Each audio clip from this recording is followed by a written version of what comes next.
Hey y'all, welcome to the Reality and Not podcast with your boy DJ Reality and your boy Brian Clincy from Nothing New Under the Sun. Hey Brian, how you doing today? Man, I'm blessed and impressed with the life that God gave me. All right, that's good to hear, man. What about yourself, man? I'm doing pretty good energy. It's Father's Day, so happy Father's Day to you. Hey, man, thank you. I appreciate it. Happy Uncle. Goddamn Uncle Daddy. Yeah, all these niggas. But definitely appreciate that. Yeah, I got a call from Jay earlier today. Wasn't able to get him because he got disconnected. But I don't know. I think I told you, but he locked up. So he called me, said Happy Father's Day and all that stuff. So, but let's not forget about Tone, man. Like Tone, you was there for Tone too. Yeah. So like, and that was when we was younger. So like it's a beautiful day when even the community come involved and become like, and I tell people this all the time because back like in Muskegon, like I come from a single parent home. So ladies, please stop telling women Happy Father's Day because they doing both jobs. Yeah, no, that shit whack. It's just like a professional. You like just like your job at work. You might be like a nurse's aide doing the nurse's aide and the custodial job, but they only pay you for one. You know what I'm saying? Just relax, take your credit on your day, and then change the situation. Give like that bothers me because it's like it's different roles. It's like no, you're just gonna. It's like asking me to do one thing and I always say be great at what you are great at. I mean, it wasn't as if, I like one example, I can say, if as a kid, right, I feel like the father's role is to, get your kids involved in sports and stuff like that, or teach them how to throw a ball or, how to play basketball and stuff like that. We didn't have that, but at the same time, we had ways to get that, but accentuate what you can be great at as far as the caring part and growing your son into a man or growing your daughter into a woman and helping them understand, that part of it. We don't ask you, there's always going to be somebody there to fill the role. And I never been of the, like, that I had to have that figure in the house. Now it would have been great to have that, because like I said, that's where I feel like branching off from fatherhood to mentorship type of shit, where I would have seeked that out. But for me, I seeked out how to do it myself, so that part of it is within me. So if you look at, even my nieces and nephews and all that stuff, they all got families, they all got kids and stuff like that. So, and they're all, nobody's, divorced or anything like that, but then, you look at my level, everyone is divorced, and then you look at the even higher level than me or a hierarchy above me, everybody is divorced as far as uncles and aunts and all that stuff, or they're just not here. So, but the other part of what you just said makes more sense to me. Like, shout out to people that actually do that work and like in the absence of, right? Mm-hmm. So like you said, I ain't have a dad in the house, but I had people that would look out for me. Like, and I tell people all the time, my neighbors was probably like everything that I needed because they helped me become the person that I am. And shout out to Buck, who was my grandmother's husband. Shout out to my neighbors, Mr. Brown and Oscar Pruitt. Shout out to like even the people on my paper route that seen me and was like, "Yo, you doing something? Like I support you," that type of thing. Like the dude, Mr. Copeland from around the corner on Myrtle. He's taught me how to. He kept seeing me pull. My bike was on the flat every day, so he was like, "Yo, why you don't just patch it?" I'm like, patch it? I don't know what that is, right? You know what I'm saying? And I think about the stuff that you do with your sons or whatever. And he said, "Look, let me show you something." He got out the patch. He had fire. You know what I'm saying? Burnt the patch on. Had the glue, or scratched it off, or put it in water. And I was like, "Dang, I didn't even know this type of stuff worked." I mean, I don't know how this stuff type work, but like, shout out to all those surrogate fathers that's out there in the community, those uncles that come and get the nephews, and nieces. Yeah, just shout out them because it's after taking credit for everything when you getting help. You know what I'm saying? It's like those people that I'm independent, but Mm-hmm. you're on welfare, you're on Section 8. Mm-hmm. Like that ain't independence. That's you depending on the government Yeah. when somebody else could They have been take there. that away. Now what you gonna do? Yeah. So please, people, like understand the situation and assess your situation, and then make moves to make it better, right? But Mm-hmm. stop calling women and being like, "Yo, happy Father's Day for the job for you doing both jobs." They get support. Hopefully, they can support. If they're not getting support, you got the mother job. Do it to your best ability.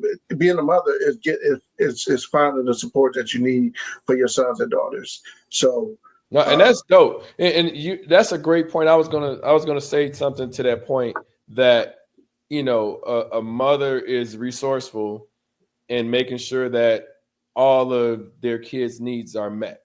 Like I would never ever wanted. I never ever. I mean, of course, I wanted more, but that's more so kind of a tangible thing, not more so of a need thing.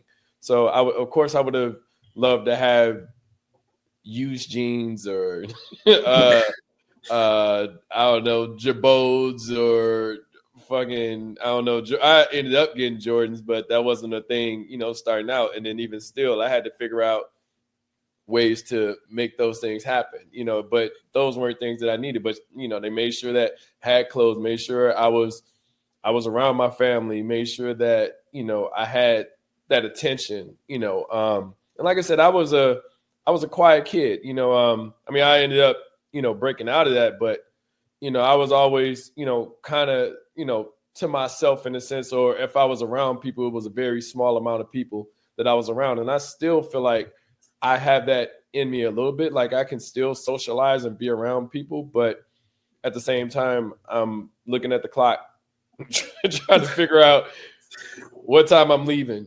So it's just always a unique experience for your parents or your father, your mother to help you to even socialize yourself, at least within family, or at least to have that ability to grow up as a kid or as a person in general. So. Right. And then shout out to Muskegon for teaching me those ropes and teaching you those ropes too. Because Mm-hmm. like I said, we learned on the basketball court Mm-hmm. how to play, but we ain't had nobody pushing us. So we went to the basketball court and wanted to play. We only had one rim. You know what I'm saying? At our part, we only had one rim. And when the grown people came, we wanted to stay on court. So those grown people made sure that we could play if we wanted to play with them. So again, finding that support when we needed that support. I mean, you talked about St. Joseph, and like I think about how that was some support in my life because I could always go there and fellowship with kids, some from my neighborhood, some not from my neighborhood. Learned to play foursquare. Like Mm-hmm. was able to. My community had me had me had me had their hands around me. So like shout out Muskegon, shout out Nelson Neighborhood, shout out all those people in my life that made me a good father, that made me a good person, and that showed me showed me things that really helped me throughout my life. Now, you bring up a good point. Think about it now with St. Joseph. St. Joseph was a lunch program that was within Muskegon. I don't know if it was, targeting, not underprivileged, targeting low income families or anything like that. But it wasn't above us or below us to, like I said, I mean, honestly, if you think about it, like we got up in the morning or whatever time that and I think they were starting to serve breakfast anyway, but we got up in the morning, and then whether we got on our bikes, whether we did whatever, it was like, okay, let's go over here. We didn't like mom, or your parents or your moms or anything like that didn't have to worry about how he was eating throughout the day. Like it wasn't like we were in it, 'cause, it was the whole idea that you can't go in and out the house, and so if you're going out, you stay out. You come in, you staying in. So it wasn't like that. It wasn't like growing up, like we was out and we was we grew up like we were outside for until 6, 7, 8 o'clock at night. You know, we didn't have very different situations than what we have now, right? We got people getting tracked by their phone location and stuff like that. Yeah. We ain't had none of that. It was just drinking water out of the damn faucet Water. outside, you know, like out of the hose. You know, we didn't have filtered water back in the day. You know, it was just whatever was available. So yeah, and I think it was a certain comfort. I think that's why they used to be like Muskegon was a good place to raise your children, because we could go outside and be a kid and not have to worry about you know, I don't know what they have to worry about now, because they act like kids can't walk to school, walk on the sidewalk. I was walking. Nigga, we had like 4, 5 years old walking to Craig. Like it was like I don't remember. You know, don't get me wrong. I mean, it was a safer time, but I don't remember like being walked to. I knew what Craig was. Safer time, like what? Like it wasn't no. like you getting snatched up or anything like that. Like, I mean, I couldn't imagine. Like, I got 2 great nephews that's 6 years old. I couldn't imagine them 2 walking to school by themselves. Why not? See, that's what's crazy to me, because what was good for us, they like, yo, we need to protect. I'm not saying they wouldn't do it. I'm not saying that they can't do it. I'm saying their parents aren't going to let them do it. Us growing, it was like, well, shoot, I think my mom had to be at work at 6 o'clock at the prison or whatever. So then it was like Tina and Tammy, they was heading to Nelson. I was heading to Craig, which was. They're not that far off, but you know, I wasn't walking with them. You know, I say that. Right. They was walking this way, and I was walking this way up. What's that street? Is that Park Street? Yeah. So I'm walking up Park. They walking. Shit, that's in our Nelson's in my backyard, and it's right across the street from you. So it wasn't like they were walking like tremendously far. It wasn't like Craig was that far, but at the same time, it was basically down our block and then 4 blocks up, right? But what's crazy is that people feel like it's not safe for their kids to walk that far. Like I was just in Atlanta yesterday and the day before, right?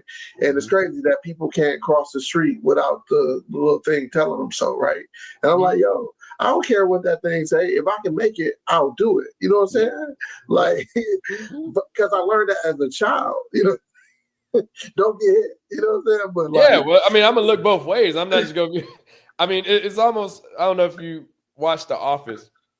It was an episode within The Office, and he was paying attention to the navigator, and it was him and this guy, Michael Scott and Dwight. I forgot Dwight Schrute. They were riding in the car together, and the navigator said, "Turn right." So he was like, okay, I got to turn right.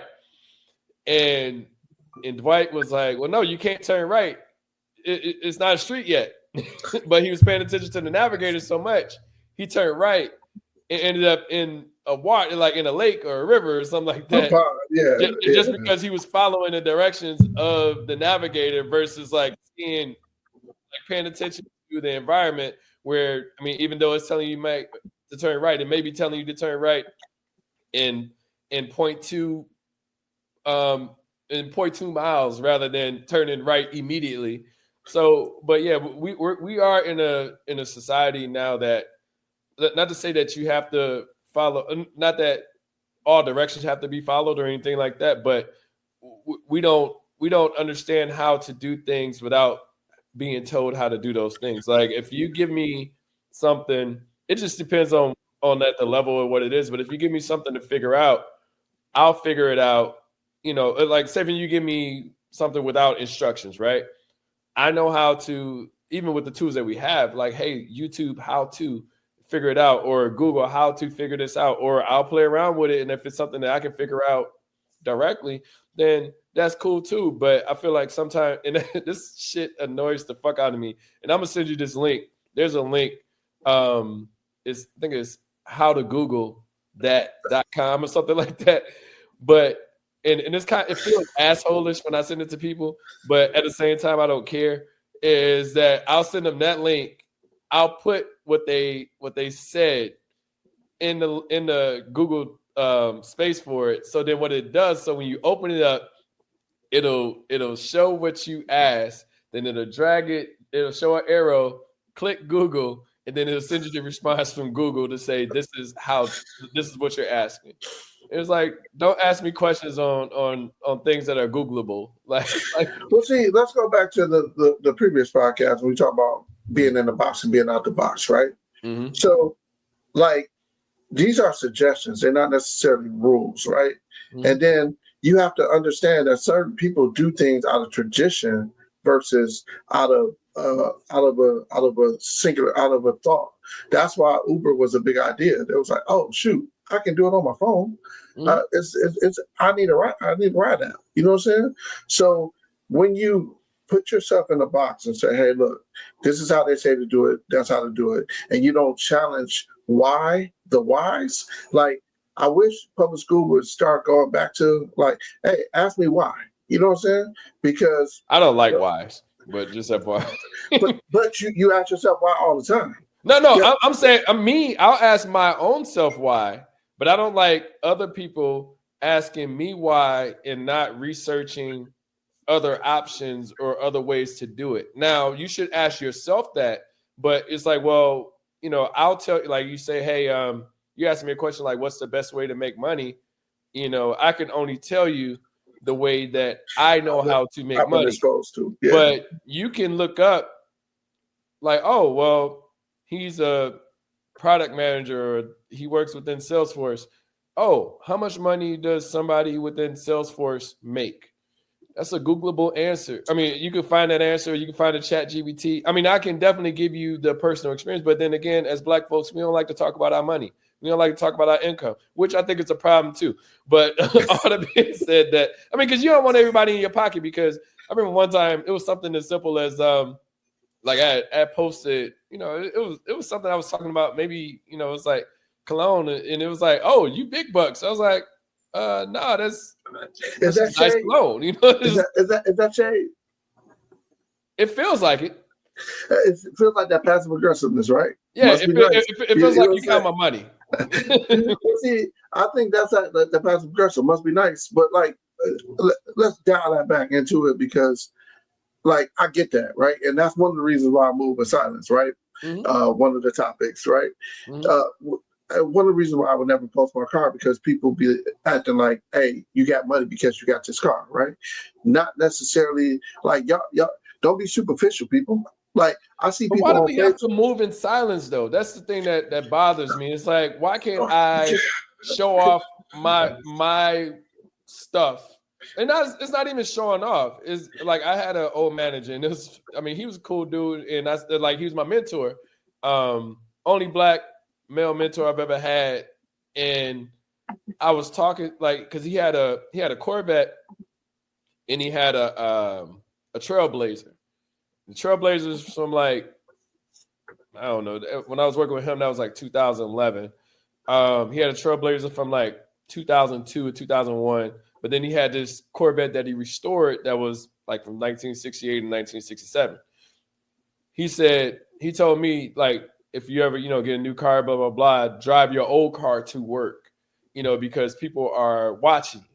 And I'm like, I get it, but at the same time, I don't care that they're watching me at this point. It's like, I want, not to say I want to stunt on them, but I want to show the value of the things that I've earned or I was able to get across.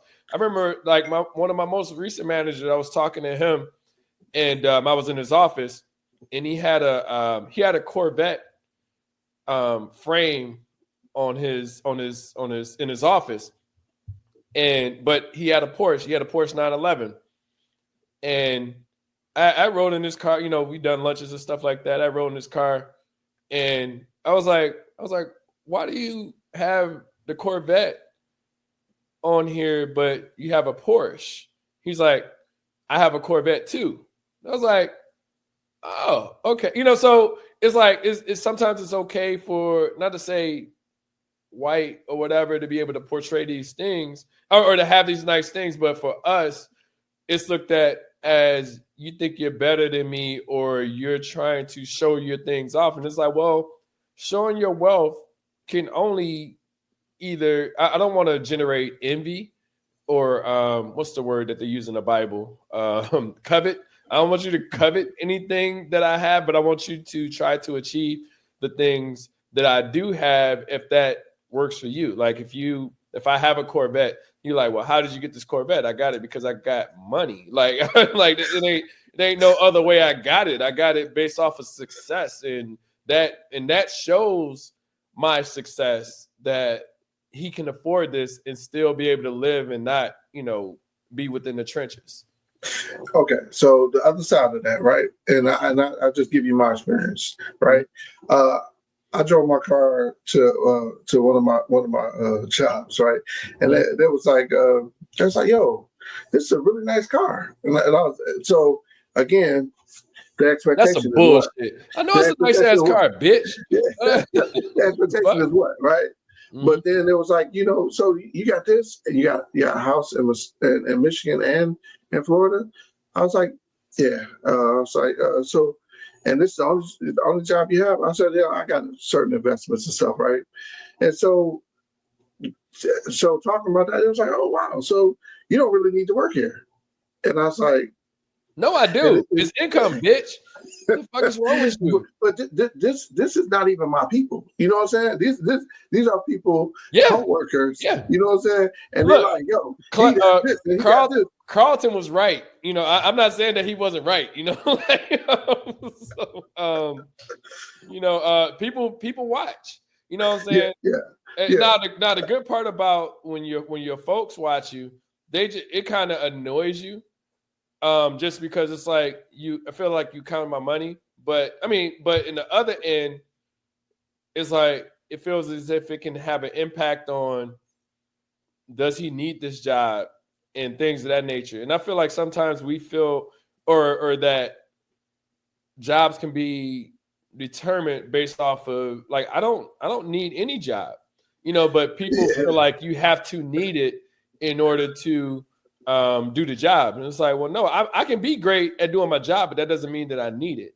And that's the part that, bothers me from like one group looking at me versus like my group around me. Like, and honestly, like, I'm gonna bring it back to success, right? Mm-hmm. So success is not the car that I drive, right? Mm-hmm. I wanted this car because the car is rare, and like it's more rare than it is expensive, right? But it's a it was something that I desired and I wanted to have, right? Mm-hmm. So with that being said, I wanted people. I'm not saying that. Like when you out here, you working hard, you good at rewarding yourself. But then when you got hungry people, and it's not no fault of your own or whatever, they thinking you don't need your money. Like I rent houses, right? Some people be like, yo, he got this, that. He don't need the money. And so, but why are they worried about what you got though? Like if I talk to you, and like, I feel like that's pocket watching as well. But if I'm talking to you, and you can make 50,000, you can make 100,000, you can make 200, 500,000, how much ever you make. But I feel like you're delving deep, like it ain't none of your business. Well, like if you have a car, right? Say when you have a car. Say your car payment, like that. This is what I'm saying. Like you get into, like they're getting into the weeds. It's like, okay, you have a nice car. Now it's like, well, how does he have a nice car? It's like, so I'll give you a prime example, right? So that Carlton, who I worked with, his manager. So when I got my job offer from this company, and I didn't know how to negotiate at the time. This is like 2011.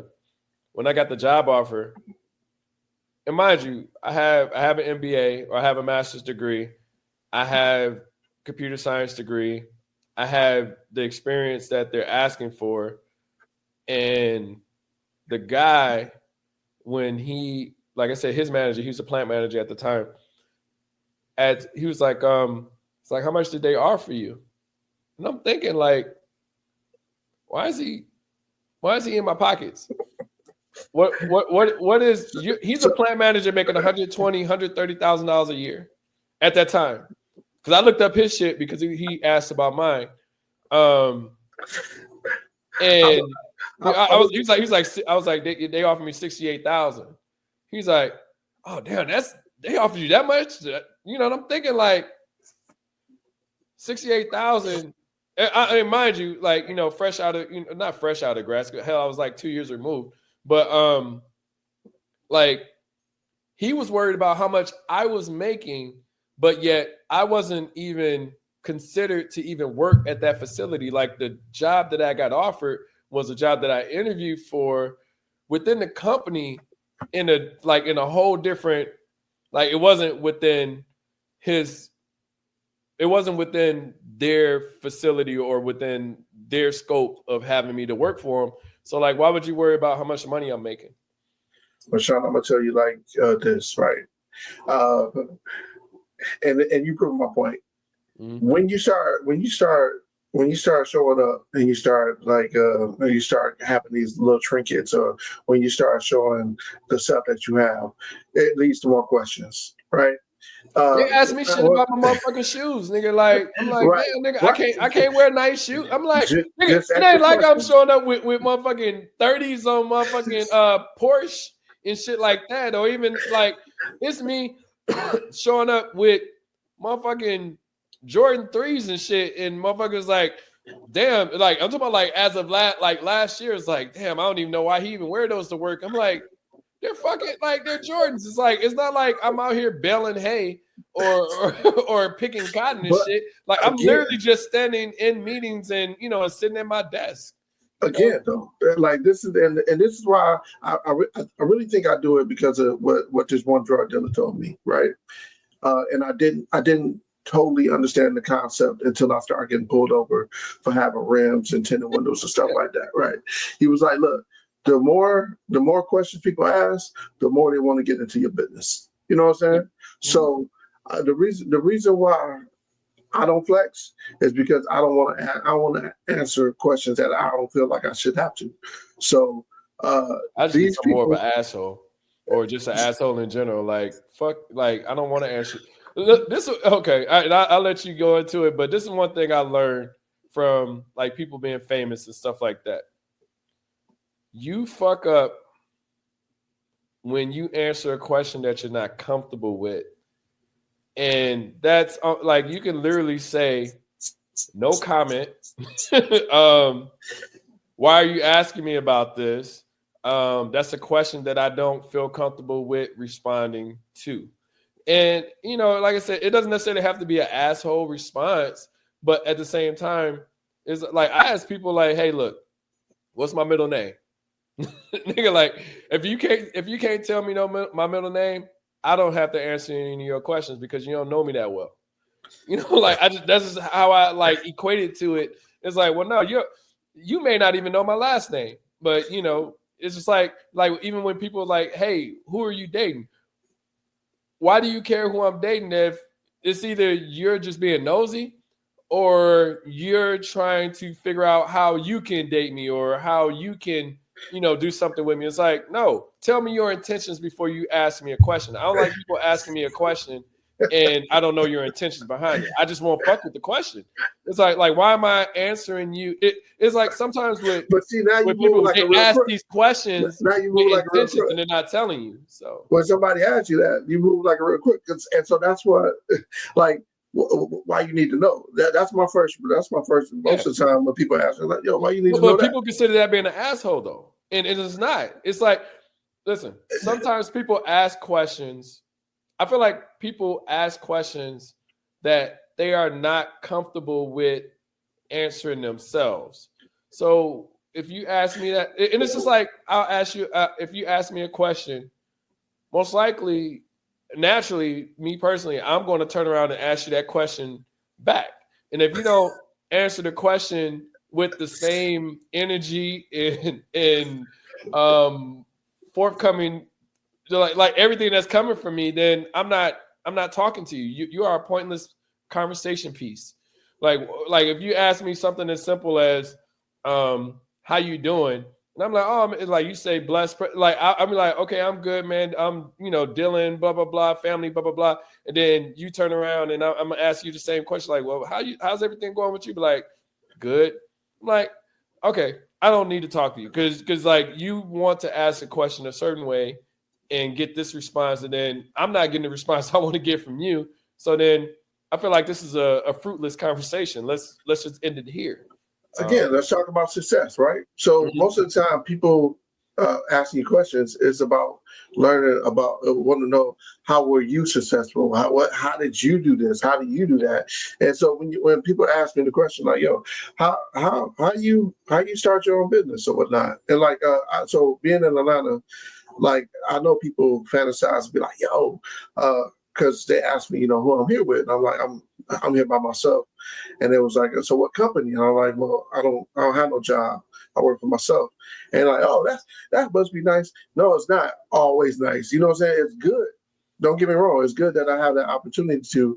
But like, what I don't want to do is I don't want to like when people say entrepreneur and then you want to ask me all the questions about being an entrepreneur. The real life subject of it is that being an entrepreneur is hard. That's why, like, being a good entrepreneur is hard. But nigga, you ain't on a panel though. It's like, nigga, like that's all I'm saying. It's like if you so when I'm gonna ask a question, I'm not gonna say I'm not gonna ask specifically about your success. I'm gonna ask things like, what do you consider being successful? Like I don't understand. Like, well, I can tell you, oh shit, well, I was fucking broke as fuck, and I just, I started DJing. I didn't like the DJs at motherfucking Michigan State, so I started DJing on my own and started doing my own shit. Well, I didn't, not to say I didn't like the DJs, but I didn't like the music that they was playing at the time. So I was like, well, let me do my own shit. But at the same time, that's not what made me successful. What made me successful is sticking with it, figuring out my lane, figuring out how I can be dope with this. That's an internal thing. Like that's evaluating yourself on how to make yourself better. For some people, that's the second question, right? Because I feel like a lot of people ask me that thinking that owning a business is successful. A lot of people own a business. A lot of people are terrible at business. A lot of people are terrible at business. They do the same, but the thing is, it's like no idea is original. Where they end up doing the same damn thing somebody else doing. Like I know so many people that was like, well, you DJ, so let me try to DJ, and then they buy the shit, and then they fucking done with it within a year or 6 months because they ain't making no money. I was like, yo, it was 3 years before I got. Well, no, that's a lie. I got paid one time in 1996. This is before I bought my equipment. I got paid one time in 1996, and the way that they paid me, they gave me $60, and they gave me all the beer that I can drink. I don't drink beer, so all I got was $60. So it was like, and like I said, and I needed the $60 to damn near go to get on the Greyhound to go back to Muskegon back then. So I had to get my $60 that night, and then I jumped. That was the first time I've ever got paid to DJ. The next time I ever got paid to DJ was 3 years later for the Qs in 1999/2000, and they paid me $100. And then I had to pay $40 for like a damn, like my mixer power supply broke. So then I had to pay $100. I mean, I paid $100. I had to spend $40 to be able to DJ the event. So I only made $60 from 1997 to 2000. I got paid a total of $120. Shantae, that's crazy because, like, I used to DJ when we was in high school, right? Mm-hmm. $75 a night. You know what I'm saying? Mm-hmm. But again, got all that equipment. I got to buy records. I probably spent because I was really nigga, I was in debt. Buying records. I was flying places. I was ordering my shit from New York. I was driving to Detroit. I was and mind you, throughout that whole thing, I wasn't making no money.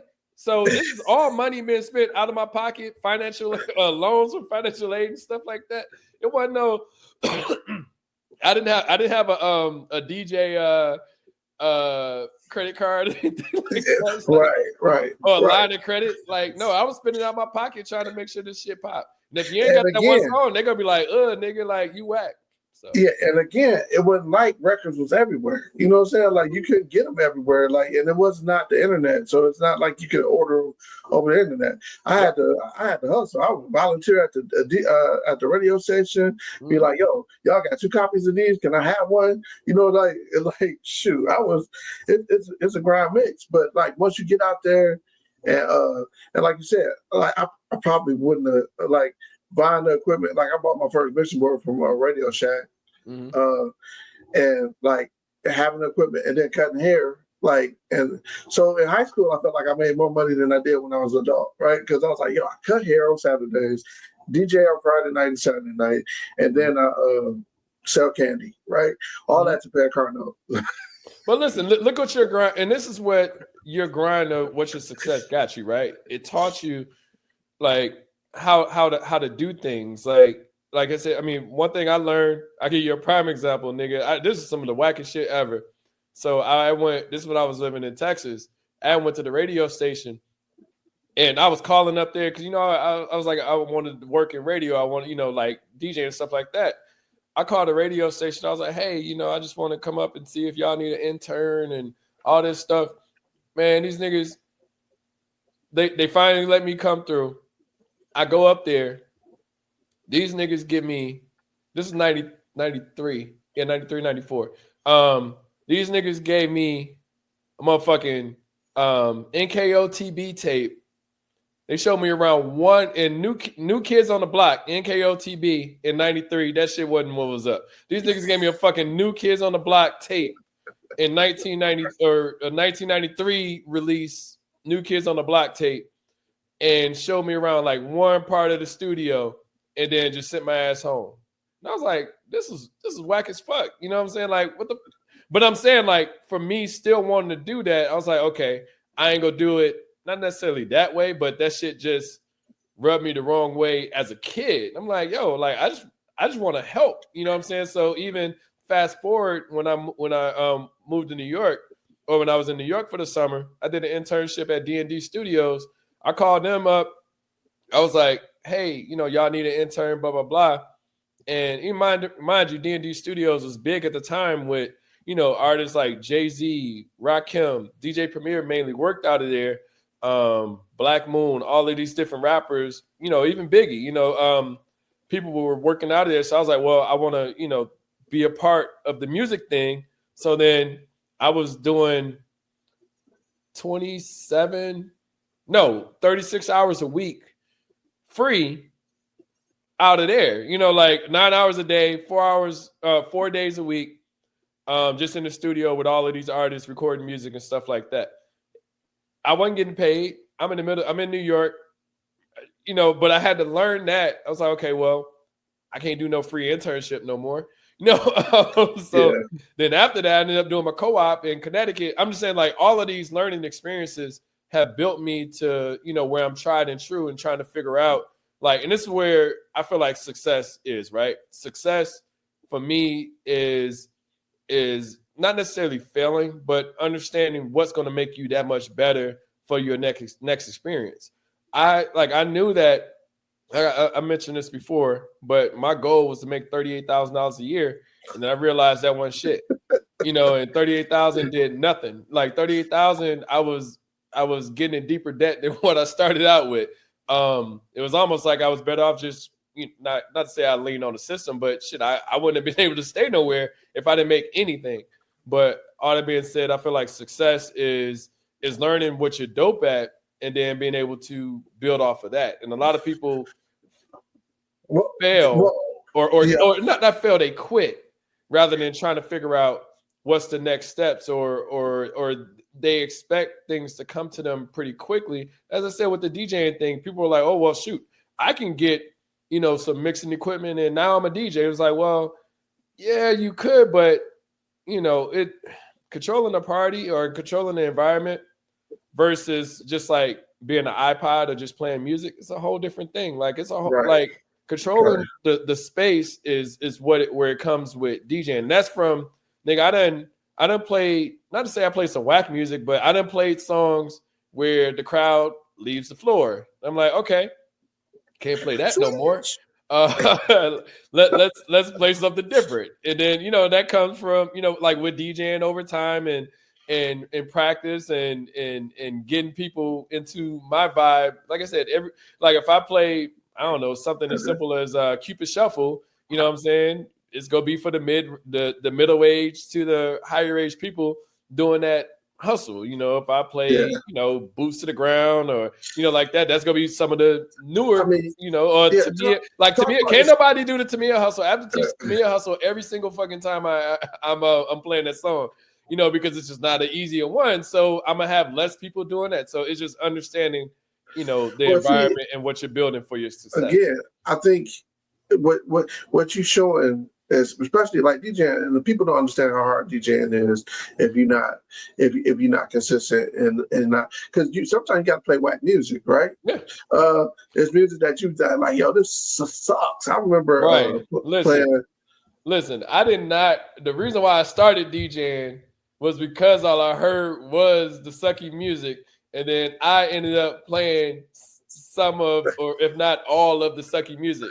That's why to this day I will not play Montel Jordan, This Is How We Do It, and Mark Morrison, Return of the Mac. I hate those fucking songs, and I still don't play them to this day. But I don't have to play them.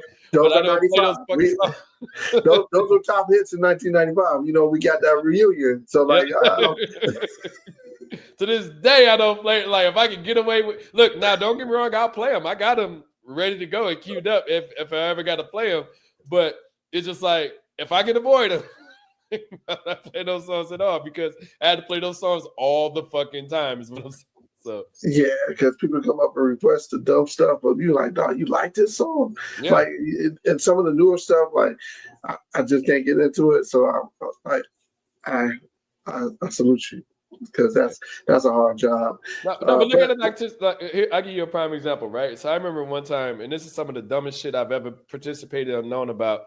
I'm not gonna say the chick name, but I thought this is some of the dumbest shit ever. This chick, and this is in 2004. This chick participated or knew about. Yeah, right. So her dumb ass came up to me. I'm in the middle of the party in the club. This is like Yin Yang Twins, Lil Jon, Pitbull, reggaeton, all that era and shit. And this chick came up to me.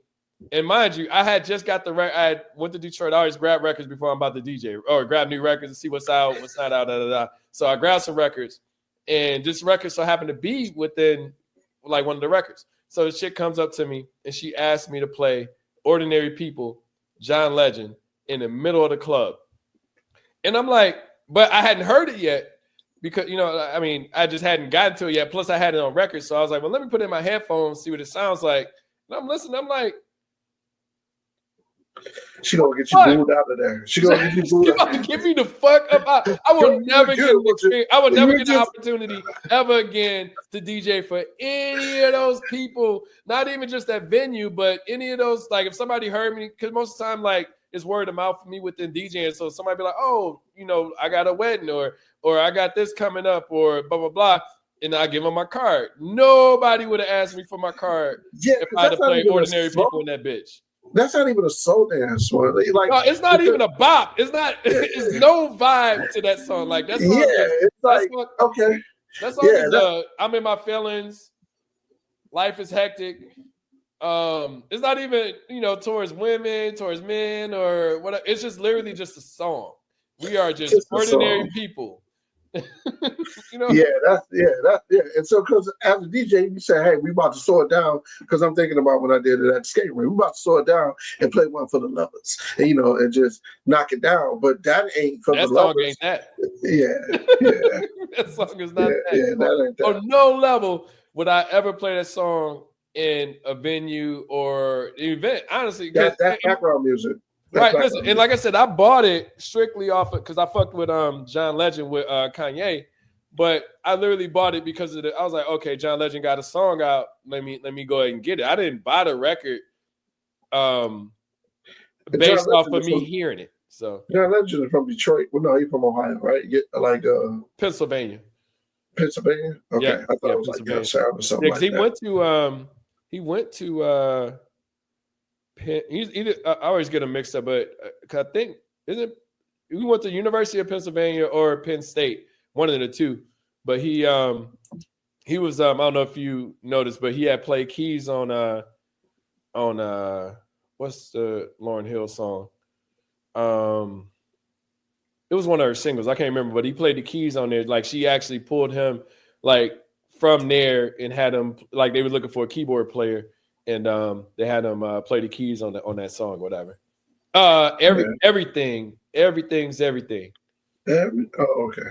Yeah, he played the keys on that. I can hear it now. Oh, yeah, that's I can hear it. Yeah. So, but yeah, it's just one of them things. Like for that successful part, I really chose to not hit her at the time and not play that song, because it's like you literally about to get me, because don't get me wrong, I'll get some songs. I remember what's the name of the it Twistle, or I can't remember the name of it. It's some recent song that was like slow as fuck that this 8-year-old asked me to play like 2 years ago. I was DJing the event. Actually, like last year, and I was DJing the event. Is your body? I can't remember the name of the song, but the song was that Caribbean. I mean, it's African dude. It starts with a T. And and I downloaded it and all that stuff. We in the download age versus me carrying around the records anymore. But man, I was like, yo, I can't. I listened to it and I'm playing all of this stuff that's getting people going. That's so. I know your body. I can't think of the name of it, but I remember playing. Like I listened to my headphones. I was like, I'm sorry, I'm not playing that song. Yeah. Should have beat her ass too. Like the fuck is wrong with her? Yeah. Like asking me to play this song in the middle of a party and shit. But I digress.